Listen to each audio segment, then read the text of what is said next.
Hi guys, అందరికీ నమస్కారం. ముందుగా నా ఛానల్కు స్వాగతం. ముందుగా నా ఛానల్ని సబ్స్క్రైబ్ చేసుకోండి, లైక్ షేర్ చేయండి, పక్కన గంట కూడా కొట్టండి. మా ఇంకో ఛానల్ సబ్స్క్రైబ్ చేసుకోండి, పక్కన గంట కూడా కొట్టండి.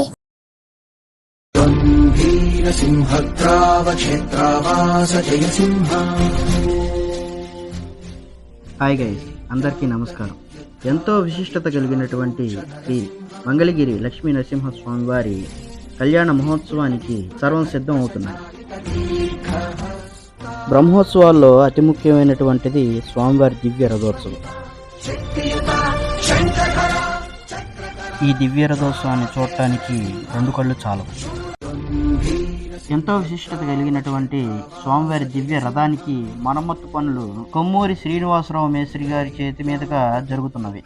సుమారు 2.5 అంతస్తులు ఎత్తుగల ఈ దివ్య రథాన్ని చూడటానికి 2 కళ్ళు చాలవు.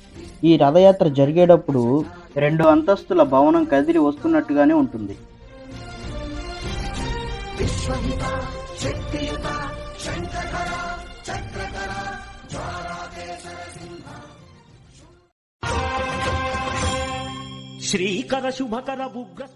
వేల మంది భక్త జన సందోహంతో సాగే ఈ రథయాత్రను చూడటానికి భక్తులు రాష్ట్ర నలుమూలల నుంచి మంగళగిరి చేరుకుంటారు.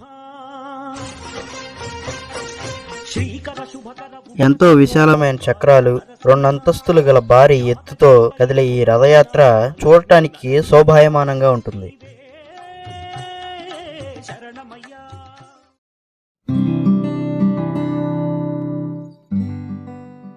ఇంకా రథం విషయానికి వస్తే, రథం యొక్క పీఠం మీద పురాణాలకు సంబంధించినటువంటి శిల్ప సంపద చాలానే చెక్కబడి ఉంది. రామాయణ మహాభారత ఇతిహాసాలు చాలా సుందరంగా చెక్కబడ్డాయి. ఇంతటి దివ్యమైన రథాన్ని అధిరోహించే స్వామివారు భక్తులకు దర్శనమిస్తారు. స్వామివారు చూసిన వారికి పునర్జన్మ ఉండదని ఇక్కడ ప్రతీతి.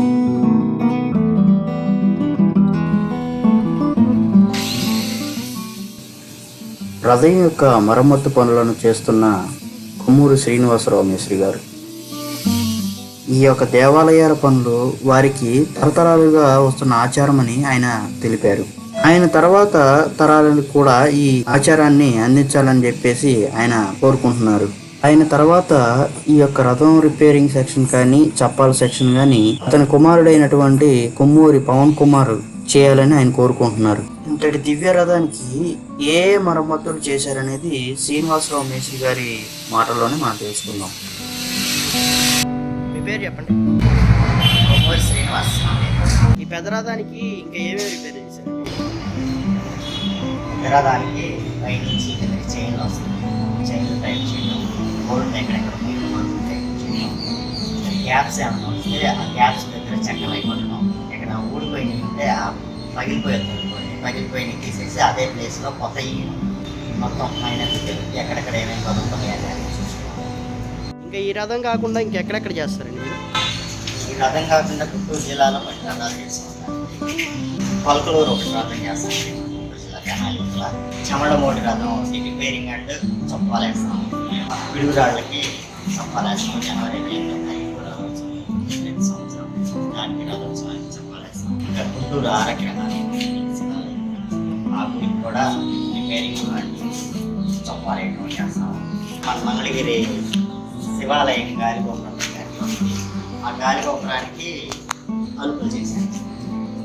27 అలుపులు చేశాను. అదే కాకుండా పెద్ద కాకాయలు కూడా చేస్తున్నాను. క్రీడాలు కానీ పెద్ద కాకాయలు వచ్చిన కానీ అన్నీ చేస్తున్నాం. అదే కాకుండా ఇంకా పనులు అన్నీ చేస్తూనే ఉంటాము. మంగళగిరి పానకాల స్వామి గెలుస్తాం చేసి నరసింహస్వామిలో సూర్యప్రభావం, వుడ్ వర్క్, ఇత్తడి వరకు వేరే వాళ్ళు చేస్తాం. వుడ్ వర్క్ వరకు మేము చేస్తాం. అదే కాకుండా ఇంకా హంసవాహనం ఒకటి చేశారు, దానికి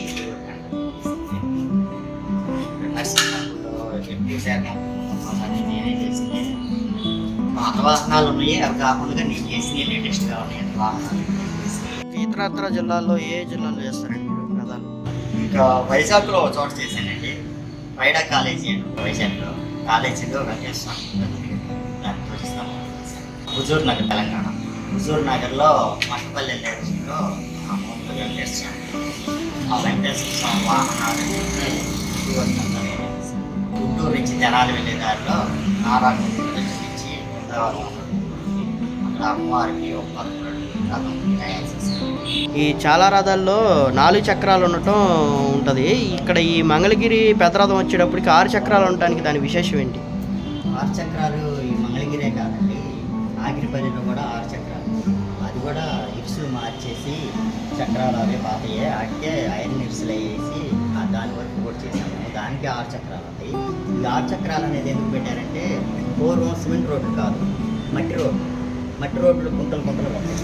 ఒక చక్రం దిగిపోతే రథం ఇట్లా పక్కకి బ్యాలెన్స్ అయినప్పుడు పైన కోసాలు అవన్నీ దెబ్బతినకుండా ఉండటం కోసం ఆ చక్రం గ్యాప్ వచ్చినా సరే మధ్యలో చక్రం మోపయ్యి అది బ్యాలెన్స్గా ఉండటం కోసం అని చెప్పి మధ్యలో చక్రాలు పెట్టారు ఆ రోజుల్లో. ఇవాళ రోజుల్లో అది ఏమైనా ఇరుసు ఎప్పుడన్నా గవక్కని దెబ్బతిని డ్యామేజ్ అయ్యి చక్రం ఏమైనా ఇరుసు ఇరిగి పడిపోతే అది బ్యాలెన్స్ కోసం ఉండటానికే కానీ ఆ చక్రాల వల్ల తిప్పడానికి వాటికి ఏం పెద్దగా ఉపయోగం ఏమవుతుంది. అది ఊరికే చక్రాలు అంతవరకే. సిమెంట్ రోడ్లు ఉన్నాయి కాబట్టి అవి చక్రాలు ఉన్నా ఒకటే లేకపోయినా ఒకటే, కానీ ఉంటే బెటరు. ఇరుసుకి ఎప్పుడన్నా దెబ్బ తగిలినా కానీ ఎక్కడన్నా చక్రం ఒక గుంటలో పడ్డా కానీ ఒక చక్రం అది నేల మీద మోపవుతుంది. అది మాత్రం చక్రాలు ఏమో కింద మోపయ్యి తిరగవు. ఆల్రెడీ 2 అంగుళాల గ్యాప్ ఉంటుంది ఆ చక్రాలకి. చొప్ప వేసినా కానీ ఉపయోగం ఏమి ఉండదు. అది ఉంటుంది. అక్కడ ఏ చక్రం ఎక్కడన్నా గుంటలో పడ్డప్పుడు అది మోపవటం వల్ల ఈ రథం అట్లా కుంగకుండా బ్యాలెన్స్గా ఉండటం కోసం ఆ చక్రాలు. సో చూశారు కదా ఫ్రెండ్స్, ఇది ఇవాళ మన వీడియో. మీకు నచ్చినట్టయితే లైక్, షేర్, కామెంట్ చేయండి. సబ్స్క్రైబ్ మర్చిపోకండి. Thank you.